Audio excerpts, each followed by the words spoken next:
this site came to our attention, and when I looked at it, it was like, oh God, this is fantastic.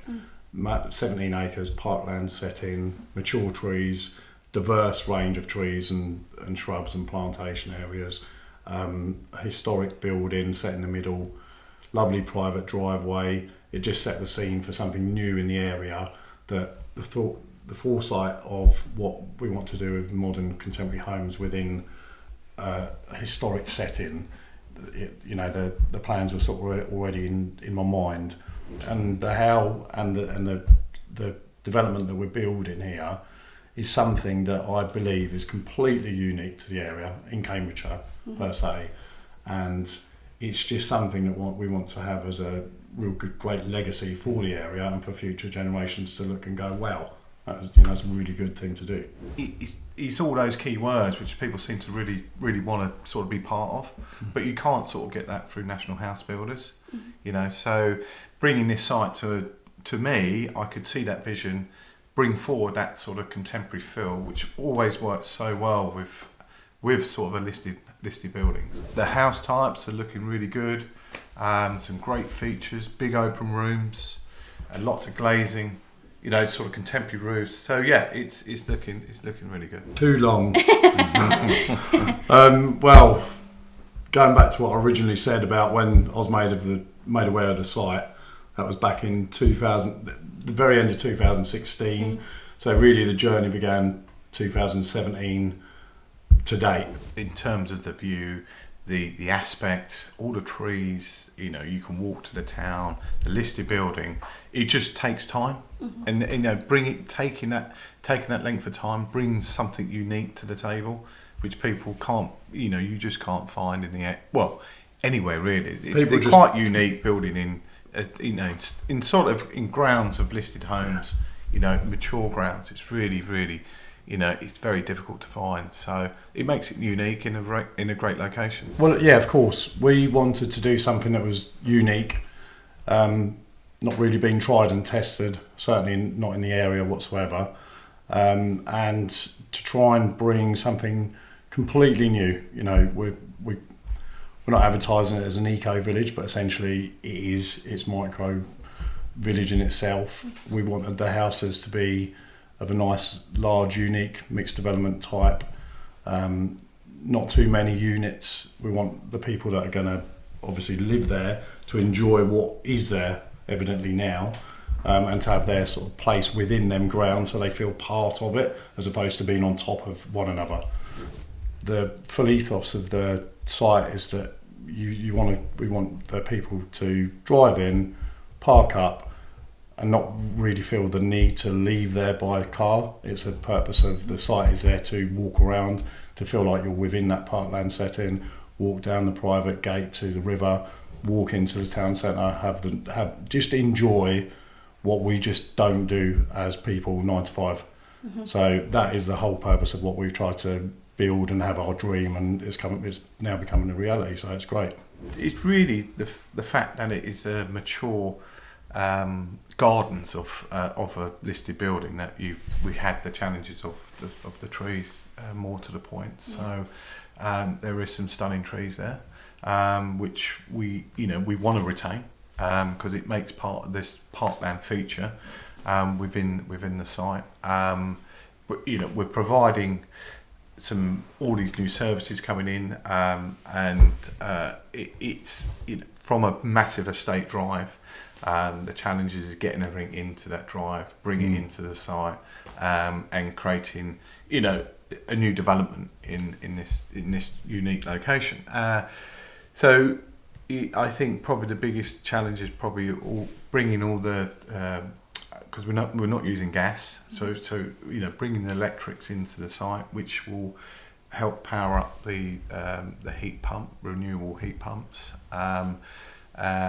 That will be backed up with solar power. So yeah, that's been a big challenge. We've dealt with it. It's a costly expense, but it's what the development needs. So we're also going to provide the charge points, electric cars for we believe, for all properties at this stage. So so that's all part of that sort of infrastructure cost. You've got a selection of a contemporary mix. There's some smaller units which are individual in themselves. They're 1, 2s and 3 bedroom. And they sit with nice gardens, and they're positioned sort of around the sort of the house itself. Then further in the grounds, you've got the unique detached homes, which are designed contemporary feel, lots of glazing, and sort of low level roofs, sort of modern cut roofs, open plan spaces.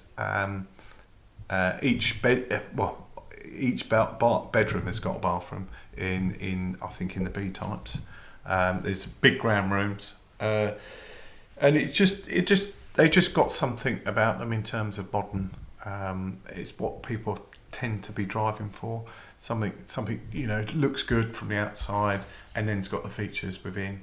We're just maximising on like we said before, the houses have been carefully positioned within the grounds. Yeah. To maximise on the views from inside the properties, and both on the ground floor and the first floor.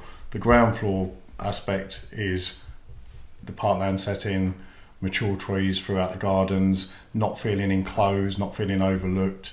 The first floor, again, giving you the same analogy, but with the perception of being able to feel outside of the grounds because of the visual aspects from the first floor. And the balconies as well. So that's why it's been designed as a contemporary build, like Mark says, for obvious reasons. There's a lot more glass to take into consideration, and the open plan areas are to have that sense of feeling open, having the ground floor doors open within the summer, and having them views and feeling as part of the community is second to none. We're just trying to give something new and unique. The site is very grand. It's got a gatehouse entrance, so you drive through this lovely great gatehouse entrance, and you've got this tree-lined drive, a private tree-lined drive that brings you into the development, which opens up with this spectacular how, and then you've got these beautiful, attractive homes setting in this parkland setting. So that's where it's unique, and people are definitely going to love what our vision is. We will source better materials. We'll look for the latest trends and designs. Each house will be unique, and just trying to get spend time on doing those designs rather than just each house is the same. We will give some sort of bespoke feel to it, and let the purchaser choose. But I'm just looking forward to finishing it, Yeah. but realising that you can have a dream, create something, visualise it, focus on it, make it a reality, get it through to fruition, take a step back and go, wow, I created that. That to me is just the epitome of everything that we've been doing. Being small, we're overseeing the full construction of the site as well. So we've not just done the hard work and thank you very much, we'll see you in 2 years, Mr. Main Contractor. We are doing that ourselves. What we do like to do is to go and see our suppliers and manufacturers, interview all our contractors. We've been to a number of timber frame manufacturers. I've been to kitchen manufacturers in Germany, bathroom suppliers, they're big factories, just to see what you're actually buying and see how it works, how it functions, and how it lasts. So that's important. So we definitely that is really part of how we get involved, to bring these unique homes to the market. And we want the buyers to understand that from ourselves, from all of that goes on behind the scenes. So when they do hopefully purchase one of the properties, they do realise that every single aspect of that property is unique to them, and we've sourced that. We're not just doing it on a mass market of that flooring will do, that doors will do. No. We are literally bespoke in every single property, hopefully to cater for that potential buyer.